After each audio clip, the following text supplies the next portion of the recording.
नमस्कार, मैं हूं आपके साथ विशाल कालरा। चक्रवाती तूफान निसर्ग आज महाराष्ट्र के तटीय इलाकों से टकराया।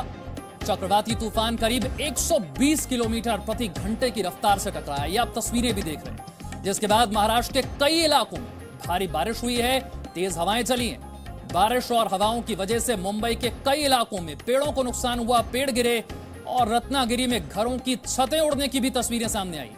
हालांकि महाराष्ट्र से अब निसर्ग तूफान का खतरा टल गया है। वहीं मुंबई एयरपोर्ट पर शाम 6 बजे से उड़ानों को इजाजत भी दे दी गई है। पहले 7 बजे तक एयरपोर्ट पर कामकाज रोक दिया गया था, लेकिन अब 6 बजे से उड़ानों को इजाजत दे दी गई है। और आपके देख रहे हैं तस्वीरें महाराष्ट्र के अलग अलग हिस्सों से उस तूफान का असर क्या रहा है। और अब हम आपको बताते हैं महाराष्ट्र में तूफान ने कहां दस्तक दी और कहां कहां इस तूफान ने तबाही मचाई है। महाराष्ट्र के अलीबाग से ये चक्रवाती तूफान निसर्ग टकराया है। 120 किलोमीटर प्रति घंटे की रफ्तार के साथ अलीबाग के तट से इस तूफान की टक्कर हुई और तूफान की वजह से तटीय इलाकों में तेज हवाएं चली है, जोरदार बारिश हुई। मुंबई, ठाणे, रायगढ़, रत्नागिरी में तेज हवाएं चली हैं, वहां तेज बारिश भी हुई। बारिश से रत्नागिरी में कई मकानों को नुकसान पहुंचा है। इतनी तेज हवा चली कि कई मकानों को इससे नुकसान हुआ। इस तूफान से रायगढ़ जिले के तटीय इलाके सबसे ज्यादा प्रभावित हुए हैं। तूफान और बारिश से अलीबाग में सैकड़ों पेड़ भी गिर गए। महाराष्ट्र में एनडीआरएफ की 21 टीमें इस वक्त तैनात हैं।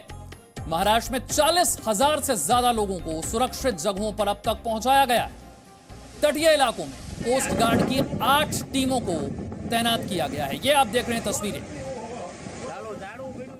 इस वक्त मैं मौजूद हूं मुंबई से सटे अलीबाग बीच पर, जिसको लेकर के मौसम विभाग ने ये अनुमान जताया है कि इसी जगह के पास चक्रवाती तूफान अब से कुछ घंटों बाद टकरा सकता है। और तस्वीर देखिए, यहाँ पर आपको समंदर कितना ज्यादा आक्रामक यहाँ पर दिखाई देगा। ये समंदर अपने पूरे उफान पर है, ऊंची लहरें यहाँ पर उठ गई हैं, तेज हवा भी अब चलनी शुरू हो गई है।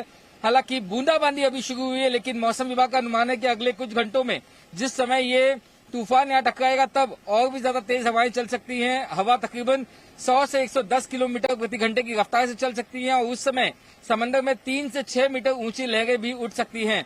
बरसात तेज होगी और उसके बाद खास तौर से अगर हाई टाइड के वक्त भी अगर बरसात होती है तो शहर के कई इलाकों में जल जमाव की स्थिति हो सकती है, बाढ़ जैसे हालात भी पैदा हो सकते हैं। और यही वजह है कि तमाम जो एजेंसियां हैं उन्हें तैनात रखा गया है ताकि रेस्क्यू ऑपरेशन के लिए भी उनकी मदद ली जा सके। लगातार पुलिस की जो टीमें हैं वो आसपास के इलाकों में अनाउंसमेंट कर रही है और लोगों से घरों में रहने की अपील कर रही है।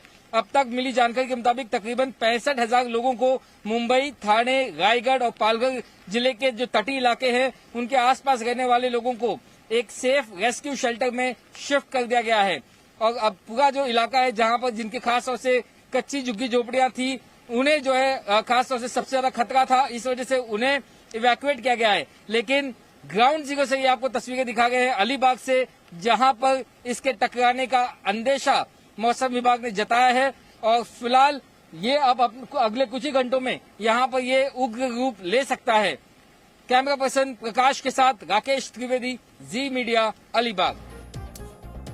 और महाराष्ट्र के अलीबाग, रायगढ़ में तबाही को देखते हुए मुंबई में भी जबरदस्त तैयारी की गई। क्या मुंबई में तैयारी थी ये भी आपको बताते हैं। अब निसर्ग तूफान का मुंबई के लिए खतरा लगभग खत्म हो गया है। हालांकि मुंबई में नौसेना की 5 और गोताखोर की 3 टीमों को तैनात कर दिया गया। मुंबई के समुद्री तटों से मछुआरों को पहले ही हटा दिया गया था। तूफान को देखते हुए मुंबई में बांद्रा वर्ली समुद्र लिंक पर गाड़ियों की आवाजाही भी पूरी तरह से इस वक्त बंद है। ये पहले ही बंद कर दी गई थी। हालांकि मुंबई एयरपोर्ट पर शाम 6 बजे से अब उड़ानों को इजाजत दे दी गई। पहले 7 बजे तक इजाजत नहीं थी, लेकिन फिर बाद में जब खतरा टल गया तो 6 बजे से इजाजत दे दी गई। मौसम विभाग ने मुंबई में हाई टाइड के आने की भी आशंका जताई। बीएमसी ने कहा है कि भारी बारिश के दौरान लोगों को अपने घर में ही रहना होगा। अपील की है कि अपने घरों में ही रहें, बाहर निकलना खतरे से खाली नहीं है। ये तैयारी मुंबई की है। हालांकि मुंबई से अब खतरा करीब करीब टल गया है। महाराष्ट्र के तटीय इलाकों से तूफान के टकराने के बाद मुंबई में मंजर कैसा था ये बता रहे हैं हमारे संवाददाता राकेश त्रिवेदी। चक्रवात तूफान निसर्ग महाराष्ट्र से जा चुका है, लेकिन अपने पीछे तबाही की तस्वीर छोड़ गया है। मैं आपको तस्वीर दिखा रहा हूँ अलीबाग की। आप जहां जहां से हम गुजरेंगे हर रास्ते पर अब तबाही के यहाँ निशान दिखाई दे रहा है।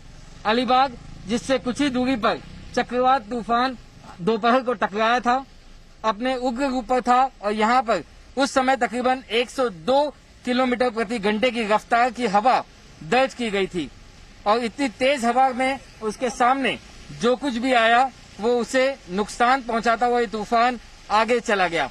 देखिए यहाँ पर आपको एक मकान जो है वो ढहा हुआ दिखाई देगा। एक टेम्पररी मकान इसे कह सकते हैं किसी का था, जो शायद पतरे से बना हुआ था, बाम्बू से बना हुआ था, लेकिन ये अब यहाँ पर ढह चुका है। इसके अलावा कई जगहों पर अलीबाग में पेड़ गिरने की भी जानकारी हमें मिली। गनीमत यह गई कि किसी की जान हानि का नुकसान नहीं हुआ, क्योंकि वक्त रहते प्रशासन ने अलीबाग में तकरीबन 400 लोगों को शिफ्ट कर दिया था। जो तटीय इलाकों के पास जिनकी झुग्गी झोपड़ियां थी उन्हें एक शेल्टर होम में शिफ्ट कर दिया था। लेकिन तस्वीर अब आप साइक्लोन के बाद की देखिए।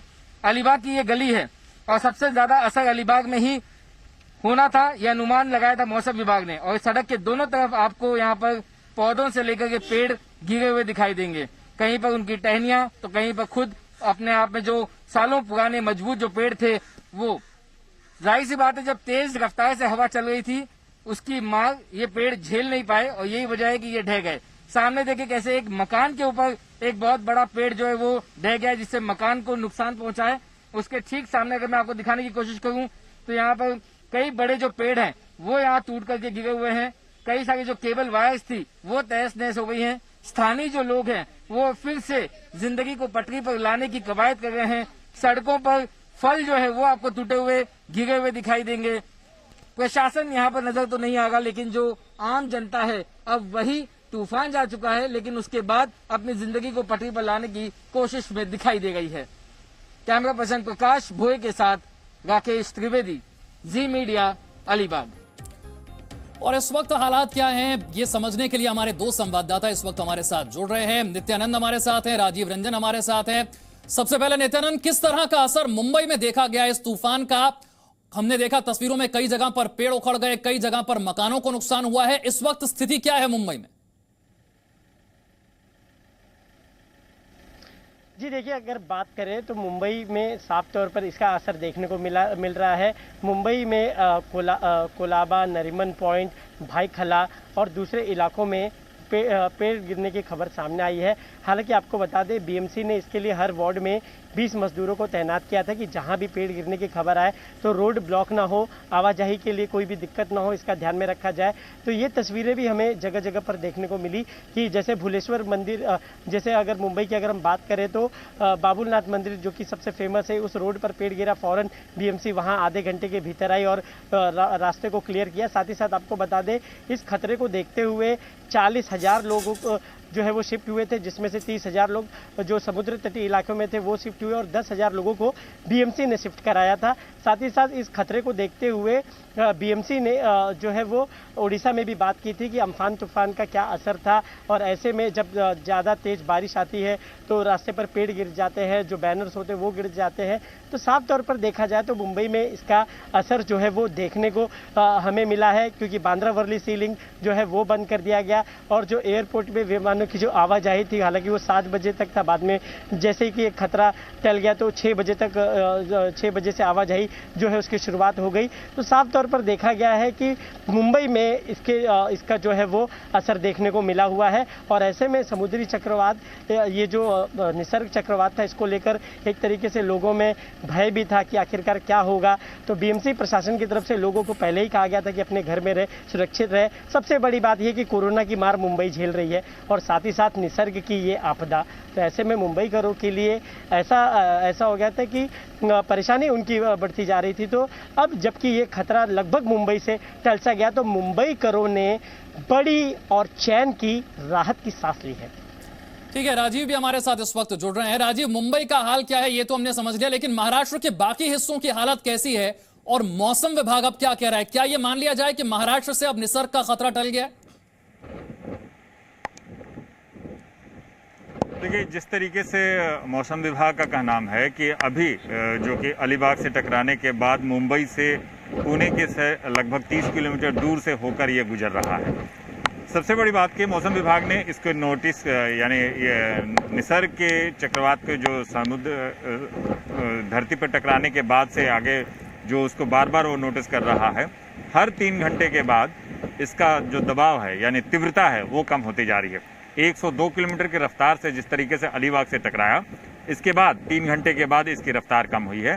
फिलहाल जो अभी जो रफ्तार है, जो कि अभी यहाँ से गुजर चुका है, गुजरने के बाद अभी जो नोटिस किया गया है, पुणे से लगभग 30 किलोमीटर दूर से और आगे गुजर चुका है, उसकी रफ्तार जो है 80 से 90 किलोमीटर की रफ्तार से नोट किया गया है। उम्मीद है कि ये रात तक या देर कल सुबह तक इसका जो दबाव है यानी इसका वेग है वो कम होगा। हालांकि मौसम विभाग ये जरूर कह रहा है कि जिन जिन इलाकों से ये गुजर रहा है वहाँ तेज हवाएं और बरसात हो रही है। मौसम विभाग के अनुसार कि जिस तरीके से ये मानसून के दौरान ये चक्रवात उठा है, आमतौर पर मानसून के दौरान चक्रवात उठते हैं, लेकिन मानसून के दौरान इस चक्रवात से कई तरह की हानि हो सकती है। यानी जिस तरीके से जो मानसून जो लगभग 1 तारीख से मानसून यहाँ आ जाता है, मानसून प्री मानसून की बरसात हो रही है और इसके बाद मानसून स्ट्रेंथन नहीं हो सकता, क्योंकि तेज हवाएं होने के चलते बादल जरूर घेरेंगे, हवाएं भी बरसेंगी। कहीं जो बरसात जहाँ तेज नहीं होनी चाहिए वहाँ तेज बरसात होगी, यानी मौसम में जो स्ट्रेंथन होना चाहिए वो नहीं हो पाएगा। हवा के दबाव कम होने के चलते ये अनइक्वल, यानी कहीं ज़्यादा तेज बरसात होगी, कहीं ज़्यादा तेज हवाएं चलेंगी, यानी इस तरह के माहौल हो रहेंगे और मौसम में एक उथल पुथल रहेगा, मानसून का एक उथल पुथल रहेगा। इस तरह से ये अभी तक ये कहा जा रहा है कि जो स्ट्रेंथन था, ने जिस तरीके से उसके इम्पैक्ट होने थे वो इम्पैक्ट यहाँ जरूर कम हुआ है, क्योंकि जो 50 किलोमीटर दूर मुंबई से नीचे दक्षिण में नित्यानंद ने भी बताया कि इसका इम्पैक्ट कम रहा है अब तक, जो अब तक अच्छी बात रही। बहुत बहुत शुक्रिया नित्यानंद आपका और राजीव आपका। महाराष्ट्र के तट से टकराते ही निसर्ग तूफान ने कैसे तबाही मचानी शुरू की, अब जरा आपको यह भी बताते हैं। भारी बारिश हुई, तेज हवाएं चली और इनकी वजह से मुंबई के नरीमन पॉइंट में तबाही का मंजर देखने को मिला। यहां एक पेड़ जड़ से उखड़ गया और एक छोटे पैकेट पर जा गिरा, ये देखिए तस्वीरें।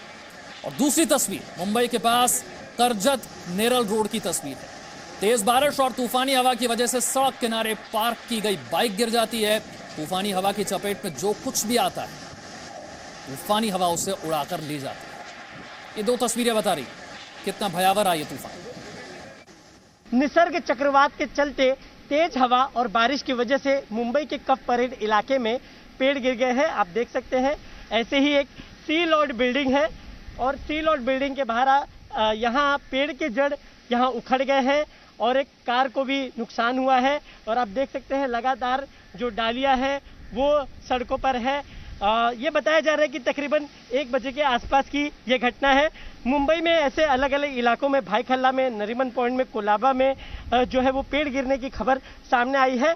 बीएमसी कमिश्नर ने जो मुंबई के अलग अलग वार्ड है वहाँ हर वार्ड में 20 मजदूर तैनात किए हैं, ताकि जब भी ऐसी खबर आए कि पेड़ ऐसे गिर गए हैं तो फौरन जाकर रास्ता ब्लॉक ना हो, सीधा जो लोग हैं उनसे जानते। ये कितने बजे हुआ? ये 1 बजे के आसपास हुआ है। हवा जोर तूफान में आई और ये झाड़ जमीन सहित झाड़ को लेकर के पाइप, ग्रिल और दीवार पूरा गिर गया है। पूरा गिर गया है। तो ऐसे में जो समुद्र के, आपको बता दें, जो तटवर्ती इलाके हैं वहाँ जो है तकरीबन 40,000 लोग दूसरे जगह पर जो है स्थलांतरित हुए हैं, जिसमें 10,000 बीएमसी ने किया है। साथ ही साथ मुंबई के जो ओपन ग्राउंड में जो कोविड अस्पताल है वहाँ के जो पेशेंट हैं उन्हें भी दूसरी जगह शिफ्ट किया गया। कुल मिलाकर देखें तो जो ये निसर्ग चक्रवात है इसने अपना असर जो है वो मुंबई में दिखाया है, मुंबई के अलग अलग इलाकों में देखने को मिला है। और ऐसे में आपसे लगातार जो पहले भी अनुरोध बीएमसी द्वारा की गई कि लोग घर में रहे, तो ऐसे में ये देखने को मिला लोग अधिकतर अपने घर में रहे। वीडियो जर्नलिस्ट हरीश के साथ नित्यानंद शर्मा, जी मीडिया, मुंबई। मुंबई के कोलाबा में समुद्र किनारे इलाकों में भी साइक्लोन का असर देखने को मिला है। कोलाबा से जी मीडिया संवाददाता राजीव रंजन की ये खास रिपोर्ट दिखाते हैं आपको। मुंबई से तकरीबन 450 किलोमीटर दूर अरब सागर में हवा के कम दबाव से एक समुद्री चक्रवात का निर्माण हुआ, जिसका नाम दिया गया निसर्ग। निसर्ग मुंबई की तरफ बढ़ रहा था।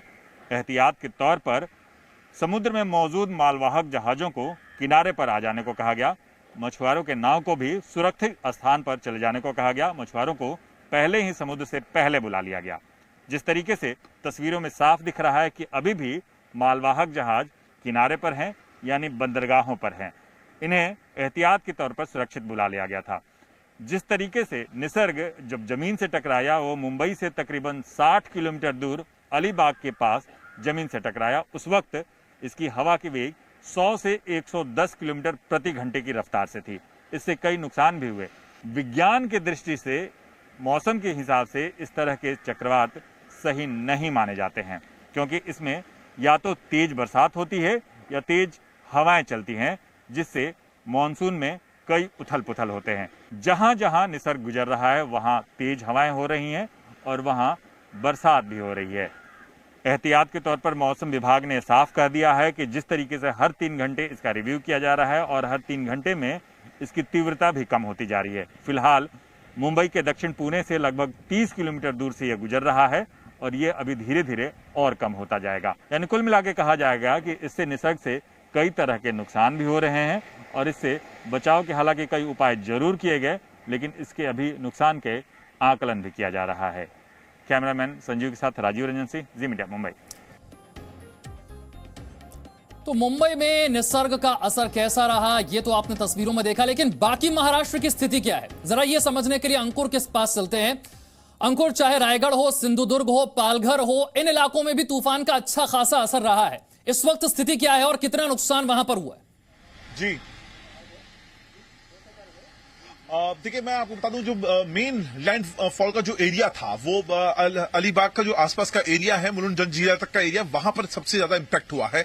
मैं आपको तस्वीरें दिखाने की कोशिश करूंगा। यहाँ पर ये अलीबाग से थोड़ा सा पीछे का जो एरिया है, आप यहाँ पे जो तार हैं वो टूट के गिर गए थे। इसके अलावा जो पेड़ पौधे हैं, काफी नुकसान भी हुआ है यहाँ पर चीजों का। आप ये बताइए, आप यहाँ लोकल मुझे कितना नुकसान हुआ है यहाँ पर इस पूरे इलाके में? बहुत यानी आम का पेड़ भी बहुत, इतना बड़ा बड़ा पेड़ सब गिरा है। पूरा जो हवा आया उसमें आम गिरा है, इलेक्ट्रिक का सब वायर गिरा, इलेक्ट्रिक का वायर अभी आप लोग उठा के गिरा है। हाँ, अभी ये वायर तोड़ दिया हम लोगों ने। इधर का बीच वाला जो वायर था। कोई एक्सीडेंट, किसी जान माल की नुकसान, कुछ ऐसा कुछ हुआ? नहीं, अभी तक कोई नुकसान कुछ नहीं है। किसी का जानवर कुछ गया नहीं है, सब सुरक्षित है। लेकिन आपको ये बता दूं, ये पूरी जो बेल्ट है जो सबसे ज्यादा इम्पैक्ट हुआ है लैंडफॉल की वजह से, अलीबाग और अलीबाग के आसपास मुलुंड जंजीरा तक का इलाका, आपको हाईवे जितने भी हैं वो उस पर आपको, इसके अलावा जितने भी सर्विस रोड पे हैं वहां पर आपको कई सारे पेड़ टूट के गिरते हुए नजर आ जाएंगे। पुलिस प्रशासन के लिए यहां पर दिक्कतें ज्यादा हो रही हैं। 115 से 120 किलोमीटर प्रति घंटे की रफ्तार से जब हवाएं चली तो लोगों के जो घर के ऊपर जो छप्पर बिछाने के जो होते हैं वो उड़ गए, पेड़ टूट के गिर गए उनके। ठीक है अंकुर, मैं आपके पास लौटूंगा इस वक्त। No signal, no worry. Presenting Z News app with live TV, latest updates and expert opinion. Available on Google Play and App Store. Download it now.